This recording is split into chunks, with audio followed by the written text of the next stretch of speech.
नमस्कार. महामंथनमध्ये आपल्या सर्वांचं स्वागत. यशवंतराव मोहिते कृष्णा सहकारी साखर कारखान्याचे निवडणुका तोंडावर आहेत. त्या अनुषंगाने अनेक लोक आपली मतं मांडतायत, सभा रंगतायत, एकमेकांवरती आरोप होत आहेत. त्या पद्धतीनं या कारखान्यासाठी झटणारे किंवा ज्यांनी योगदान दिले असे जे काही सभासद आहेत, जी काही कुटुंब आहेत, त्या कुटुंबांनासुद्धा आपल्या मतं मांडायचे आहेत, आपल्या व्यथा मांडायच्या आहेत किंवा आपले विचार मांडायचे आहेत. परंतु त्यांचे विचार तिथपर्यंत पोचत नाहीत. त्यामुळं काही सभासद आम्हाला संपर्कात आले. त्यांना वाटलं की आपल्या पुढं हे त्यांचे विचार, त्यांचे जे काही व्यथा आहेत त्या मांडायच्या आहेत. म्हणून आज आपल्या सोबत आहेत संजय पवार, तडसरचे आहेत ते, आणि त्यांच्या काही व्यथा आहेत, त्यांना काही विचार मांडायचे आहेत. ते आज आपल्यासमोर ते आपले विचार मांडणार आहेत. संजय पवार साहेब, आपले स्वागत. नमस्कार. आता या कारखान्याच्या उभारणीपासून ते आजपर्यंत तुम्ही सभासद तर आहात किंवा तुमचे कुटुंबीय, तुमचे पूर्वज या कुटुंबात म्हणजे या साखर कारखान्याच्या उभारणीत होते. तर ते कशा पद्धतीनं आणि तुम्हाला आज काय विचार मांडायचे आहेत ते आज आम्हाला आपले विचार मांडा.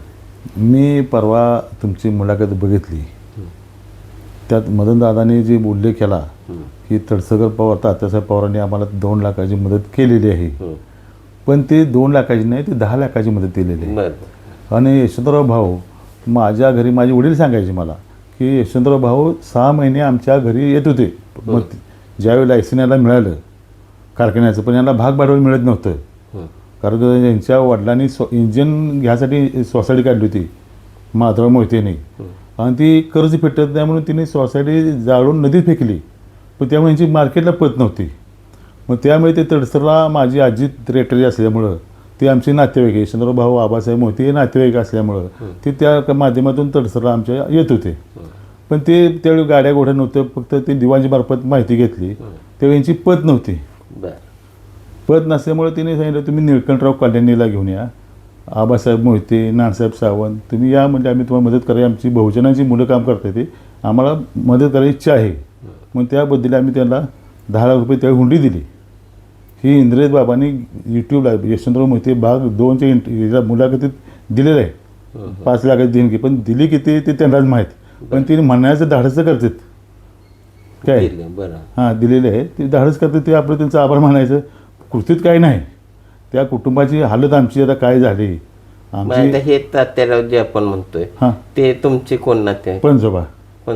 हां, मी ते आमच्या आजोबांनी दिले, रामचंद्र तात्यासाहेब पवार, त्याने देणगी दिली. त्यांची मुंबईला भाऊचा धक्का म्हणून पिढी होती, भाऊचा धक्का.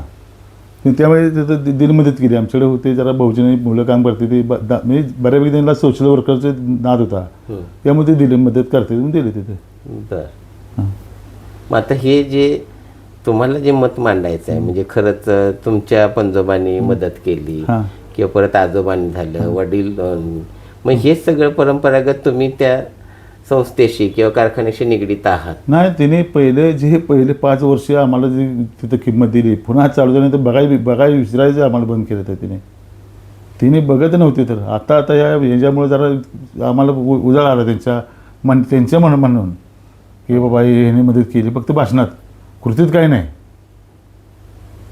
मग आज तुम्हाला ती खंत आहे? खंत वाटते हो. आता मी बघितले बॅनरवर कुठं फोटो बी नाही आमचा. कुठं यांनी बाबा यांची काय वंशज बाबा काय करते, ते कसे करत असते ते बघायचं हेच नाही, इच्छा नाही. हिने यांच्या प्रॉपर्टी वाढवल्या, हिने बाकीच्या हे सगळं हे हो सगळं ह्याचं साम्राज्य उभा करायचं काम चाललं आहे. पण पणजोबांच्या नंतर तुमचे आजोबा, तुमचे वडील यांचा थोडासा संपर्क कमी झाला का?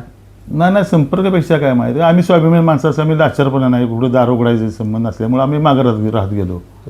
आणि आम्हाला कसं 62 साली आमच्यावर दाढे पडल्या, इन्कम टॅक्सच्या ईडीचे दाढे पडल्या. आमचं भाऊचा धक्का जे आमच्या रामचंद्र तात्यासाहेब मुंबईला जो भाऊचा धक्का, तो आमच्या पूर्वजांचा भाऊचा धक्का होता, तो शासन जमा केला. इथं वांकरवाडा होता, तो लिलाव झाला कराडमध्ये. हो, वांकरवाडा आमचा होता, तो 15,000 लिलाव झाला आमचा. मग ह्याच्या मागं कोण होतं? नाही, ह्याच्या मागं काय मदत केल्यामुळे आम्हाला त्रास झाला. आम्हाला म्हणजे आता कसा माहिती ते तर पहिलं माहीत कसा झाला काय झाला आम्हाला माहित नाही. म्हणजे ह्याच्यात पण काही त्रास झाला आम्हाला. राजकीय लोकांनी हे केलं का? आता काय माहीत नाही, फक्त हे काय हे शाखा पक्षात होते सगळे. केशवराव पवार घ्या, यशवंतराव भाऊ घ्या, म्हणा आनंदराव चव्हाण म्हणा, पृथ्वीराज चव्हाणचे वडील, ही सगळी शाखा पक्षात होते त्यावेळी. पण ह्यांना ते त्यावेळी सरकारचं यांचं म्हणे काँग्रेसमध्ये या, आम्ही तुम्हाला मदत करतो. त्या हिशोबानं ते आम्ही त्यांना पैसे दिल्यामुळे त्यांना राग असेल, यशवंतराव चव्हाण साहेबांचा राग असेल आमच्यावर.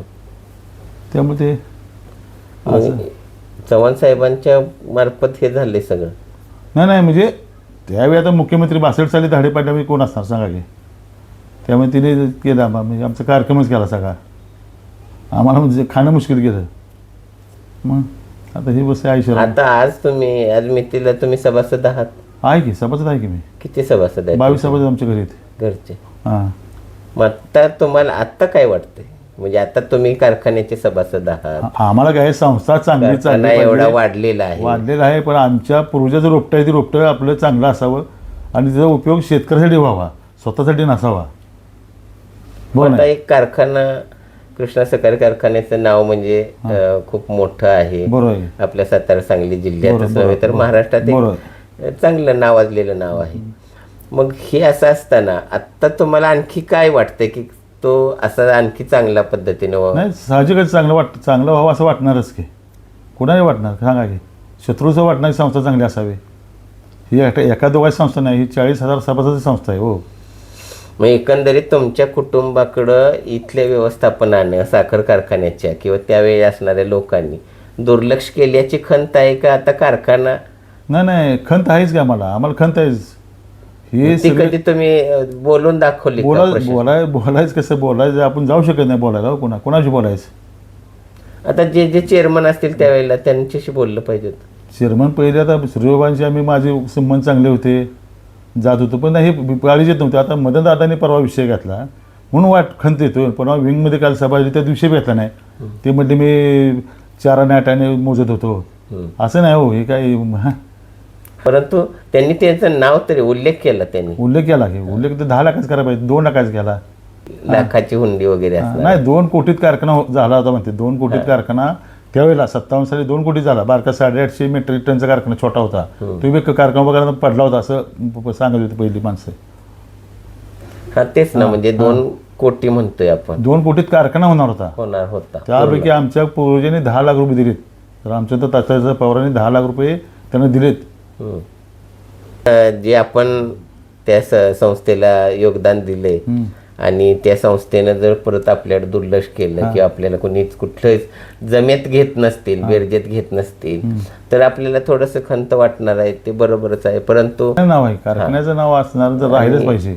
आणि ज्यांना संस्था म्हणजे कशी वाढवायच्या, म्हणजे जे अगदी आम्ही मदनदादा मोहितेंशी ज्यावेळेला बोलताना म्हणजे जयवंतराव भोसले यांच्याकडं संस्था कशा चालवा, सहकार कसं वाढवायचं, हे जे एक नॉलेज होतं ते आता समजा आहे त्यांच्याकडं. नाही मग ती कुक्कुटपालन संस्था होतीच त्यांच्या आप्पांच्या काळात होती. कुक्कुटपालन संस्था फिडी मिल होतं होते ते संस्था कुठे चालल्या त्या संस्था. म्हणजे काही संस्था ते असं हे होणार की आता साखर कारखाना सगळा शेतीवर शेतकऱ्यावर अवलंबून. कारखान्यात मलित आहे हो. कारखान्यात जेवढं मिळेल तेवढं पैसे मिळतात. कारखाना चालू तेवढं पैसे मिळतात त्यांना. हो.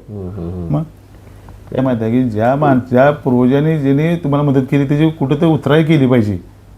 आम्ही म्हणत नाही ते आम्हाला हे करा, उतराई कुठं तर करायचं लक्ष ठेवा हो. त्यांना हाय जिवंत आहे ते मेले ते बघितलं पाहिजे. हो.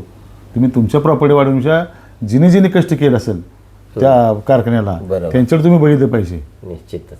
हां, त्यांचे हाल काय चालले ते बघितलं पाहिजे. सांगा की. अगदी बरोबर आहे. कारण तडसरचे म्हणजे आपण कराड तालुक्यातले रेठ्यात कारखाना उभा करणार, परंतु तडसरच्या एका कुटुंबानं हा कारखाना उभारणीसाठी मदत केलेली आहे आणि त्या कुटुंबाची आजची पिढी आहे त्या पिढीकडं या कारखान्याच्या प्रशासनाने म्हणा ज्या वेळेला कुठलं चेअरमन बदलून आले असतील, वेगवेगळे प्रशासन आले असेल, पण त्यांना कुटुंबांना जो मान द्यायला पाहिजे, सन्मान द्यायला पाहिजे किंवा विचारपूस करायला पाहिजे ती आजपर्यंत कारखान्याकडून झालेली नाही असं त्यांचं स्पष्ट मत आहे. आणि असं कदापि होणं योग्य नाही. आणि त्याच्यामुळं काय होतंय, मन दुखावतात. जी चांगली संस्था चाललेली असते त्याच्यात कोणीतरी काहीतरी बोललं जातं. त्या अनुषंगानं हे होऊ नये असं या ठिकाणी त्यांची प्रांजळ इच्छा आहे. आणि तीच त्यांनी व्यक्त होण्यासाठी मला या ठिकाणी बोलवलं होतं आणि आपण मत व्यक्त केलं. तुमचं मत त्याबद्दल आम्ही आपले आभारी आहोत. आम्ही या व्हिडिओच्या माध्यमातून ते आम्ही तिथपर्यंत पोहोचवण्याचा नक्कीच प्रयत्न करू. ओके, धन्यवाद.